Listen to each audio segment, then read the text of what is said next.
It's a spooky clown edition of After Drill. Welcome. This is our real faces. This is really... I'm mildly disturbed. Glad you're with us. Beef here. Drew. As always. It's Halloween, everybody. Just had a heated debate with young Juju who left his ringtone on because he is truly at his heart a Hicken. Before anything else, he's a Hicken.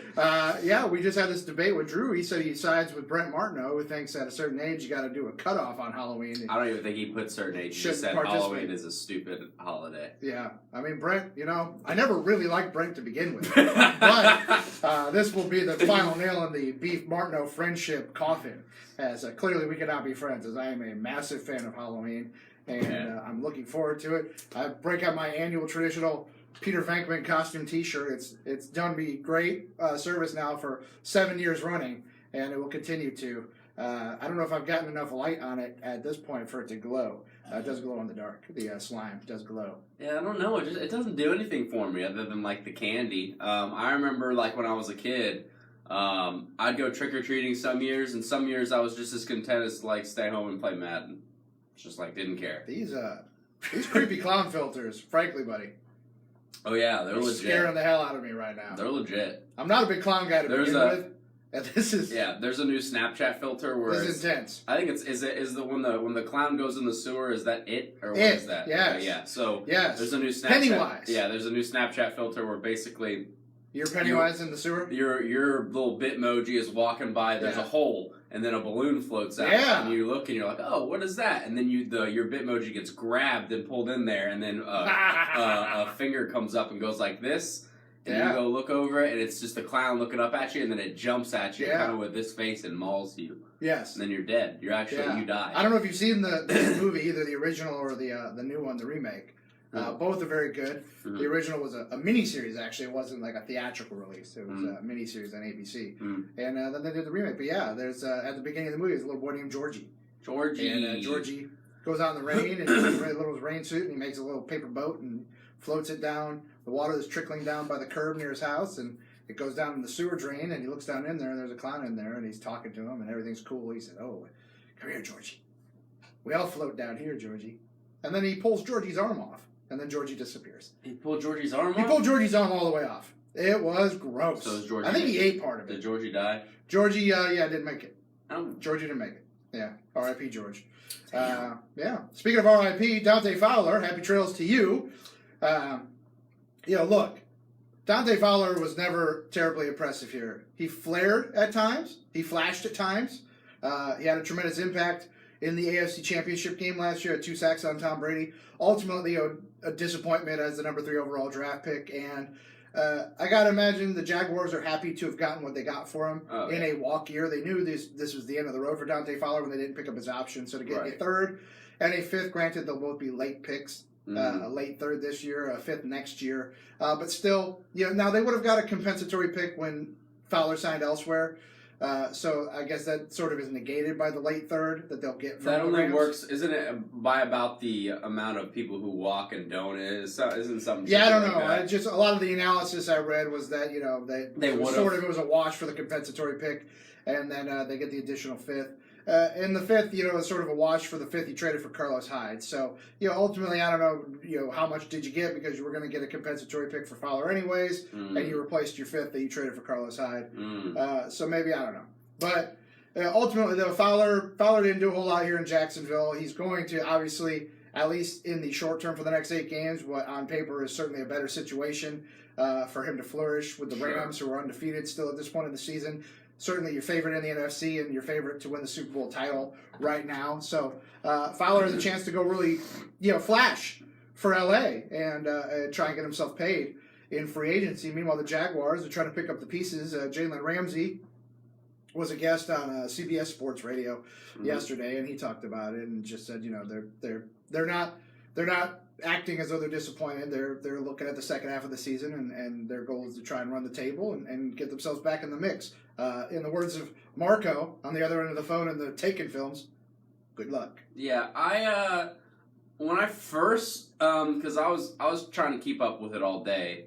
When I first saw the news that it was a 3rd and a 5th, my initial reaction was I was a little disappointed, just because I think like NFL Network and Twitter really had made you get your hopes up because they're sitting there reporting second round and a player or 2/3. And you're like, okay, Dante Fowler just got traded. You're like, it's got to be 2/3.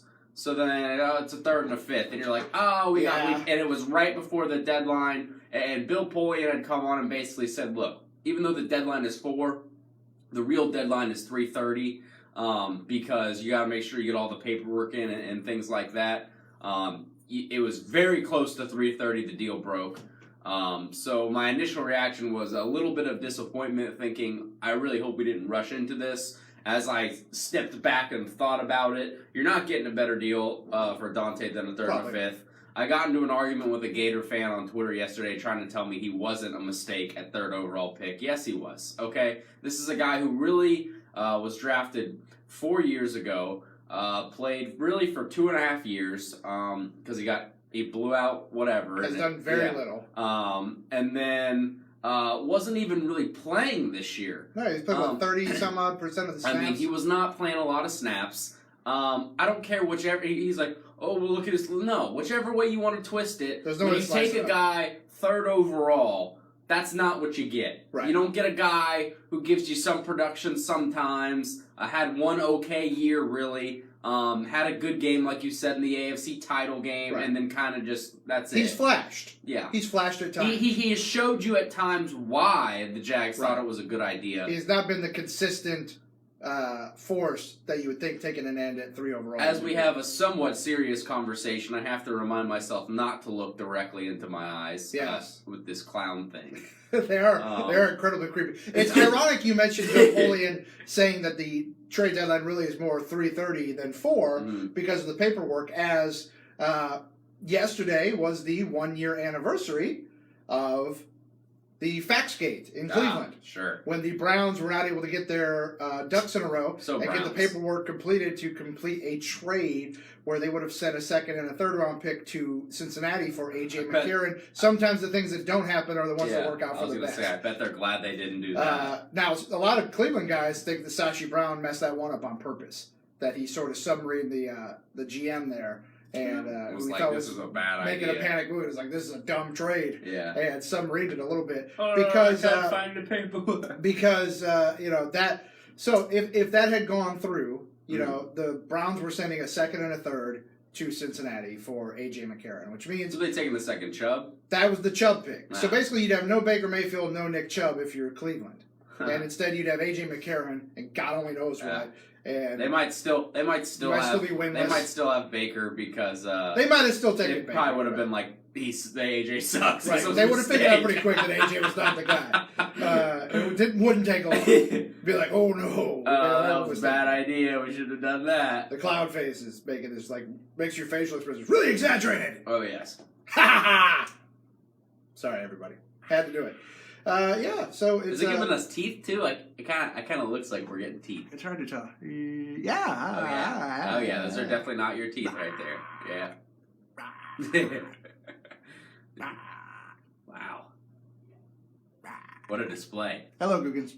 We love you. Sorry for that. Had to do it. We're like small children. We get easily amused by small, shiny objects. It's very fair. And facial filters on social media. Yeah. But Halloween's tonight. So be safe. If you're out there with the little kids, be safe. If your kids are out on their own, buddy up, glow sticks, whatever, reflective materials. Just be safe. It is getting weird, Matt. Thank you. I don't know if you've been watching this show. It pretty much has always been weird. The only times it's not weird are really when Lauren Brooks sits in and Drew's not here. And I fly right. I get in my best behavior when Brooks is here. Yeah. Because I'm just trying to be kind to her. Sure. But when Drew and I are here, it gets weird. On the regular. All bets are off. All bets are off. But yeah, so the trade deadline's passed. It depends on how you feel about what what's the PSA. But hey, man, I got a little guy now. He's 4, so it's like he's not too far off the trick or treating on his own. So yeah, you got to think about safety when you got the kids out trick or treating because they're everywhere, man. But yeah, a few pieces got moved yesterday at the deadline. Really, the only other one that affects the AFC South is Demaryius Thomas going to Houston. Really, your judgment on that is based on how much you think Demaryius Thomas still has left. I happen to think he doesn't have much left. Your initial reaction is, damn. When you see the name, yeah, sure. But then you go back and look what he's done. Well, first off, fit versus also what he's doing this year. Fit-wise, they're trying to replace Will Fuller, a guy who's a burner who takes tops off defense, is a shifty slot kind of guy. That's not Demaryius Thomas. That's not Demaryius Thomas, especially now in year 9. Yeah, he's slow. Can't run past anyone. Right. Again, he's going to be a serviceable guy. You give up a fourth for him. I'm not saying he can't play anymore. But he's not the guy he used to be. I'm not saying it's going to hurt them. No, but it's not the fit that it seems on the surface. If you look at it, it's really I think it's kind of an average. I mean, when I look at the receivers that changed addresses, at and around the trade deadline, I mean, Amari Cooper got dealt for a first-round pick. Demaryius Thomas went for, I think, a 4th. By the way, Golden Tate went for a 3rd to Philly. I would trade more for Golden Tate than I would Amari Cooper. That's kind of my point. Is that I feel like Dallas panicked and gave up a first-round pick for Amari Cooper. That was dumb. And then I think Philly got probably a good deal getting Golden Tate for a 3rd. He's still got game left, and it's he'll a good deal. Obviously, the especially because you don't need him to be the guy. The age is clearly a factor as to why. Sure. I mean, because Golden Tate's, I think, 30, Amari's 24. But regardless, if you're in a kind of a win-now mode, Golden Tate helps you more than Amari Cooper. I mean, Amari Cooper is kind of tailed off a little bit. Yeah. But maybe that's just a Raiders thing. We'll see. Yeah. But regardless, it shows you, when you look at what happened with the wide receivers yesterday, that giving up a first for Amari Cooper was absurd. They should have waited till the deadline. It seemed like a panicky move. They should have waited till the Raiders felt a little bit more pressure. But again, maybe some other team would have jumped on them. But I don't think anybody else in the NFL wanted to give the Raiders a first. I think there was some reports that, I can't remember which team it was. It might have been the Eagles. Offered a second for him, and they said, "Oh no, we're going to hold off for a first," because they knew somebody dumbing off like the Cowboys or maybe like the Jets. There was a lot of report that the Eagles were in on him pretty aggressively. Think of really dumb organizations. Yes. Those guys will routinely make bad trades. Yeah. They'll throw first at him. And that's what happened. And that's where we're at. So Jags on the bye, and no quarterback. No Tyrod Taylor, no quarterback. There was a report that the Jags did sniff around QBs, but ultimately the price tag for the veteran options weren't what they were looking to spend, so they decided not to make the move. I mean, look at what the Browns thought they had to trade for A.J. McCarron, a 2nd and a 3rd.